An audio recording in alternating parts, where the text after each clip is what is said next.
Hi, my name is Felipa, and today is day 115 of my year-long commitment to read the Bible. I am still in the book of Job on chapter 38, and now we actually have, instead of Job and his friends Elihu and Eliphaz, we have God, who is now starting to speak up and talk to Job. So it says, "The Lord answered Job out of the whirlwind and said, Who is this that darkeneth counsel by words without knowledge? Gird up now thy loins like a man, for I will demand of thee, and answer thou me." So God essentially kind of lays it into him, and he says, like, where were you doing the creation? Did you make the clouds? Did you make the rain? Did you make the earth? Did you make the dark? Did you make the stars and the sunshine and everything? Basically just being like, no, you didn't. Clearly you don't understand anything. And then chapter 39, God says, consider my amazing creation. And so once again, he kind of talks about all this stuff he's done.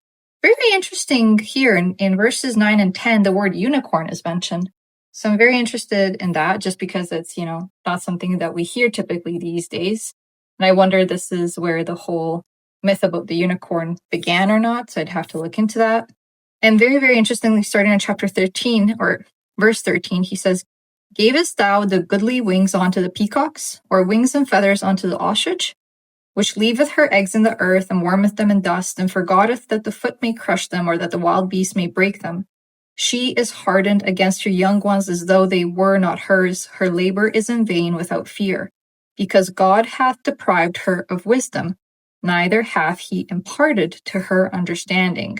So basically, kind of in this little section, God's saying to Job, wild beasts and creatures don't have this notion of fear or attachment to their young ones and things like that, because God himself deprived the beast of wisdom and did not give them the ability to have understanding. So it's almost like I would look at it like a double-edged sword. We have the ability to reason and rationalize, and therefore for wisdom and for knowledge, but it also means that those very things can hurt us if we don't know how to wield them, or if we're misinterpreting things, or if we're just confused and not actually understanding the wisdom and knowledge imparted on us. Job then speaks up and he says he humbles himself before the Lord, and he says he's vile for even questioning things in the first place. And God ends this last section of my reading today by saying, "Can you be like me? Can you conquer Leviathan?" Now, the section where he talks about can you be like me, he's once again saying, do you have the power that God has? And can you conquer Leviathan?